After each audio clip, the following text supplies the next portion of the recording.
Wadau, discipline and consistency.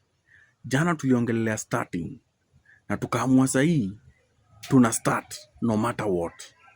Point number 2 is discipline and consistency. For you not to tap out, for you to make it in whatever you have started, Buddha, discipline and consistency. Unajua wanasemanga for you to be successful in something, for you to master a skill, lazima take 10,000 hours. Buddha, there is no giving up kabla hiyo 10,000 hours tufikishe. You are sick, you show up.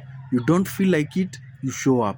You are tired, you show up. Uko na mood swings, you show up. Buddha, discipline and consistency. Ita make sure tumehit hiyo 10,000 hours. Because now say tumeamua ni kuomoka. This last part of the year, it is pure lock-in. Tuna lock-in mpaka December wadau. So discipline and consistency. No matter what, you show up. Domo arigato.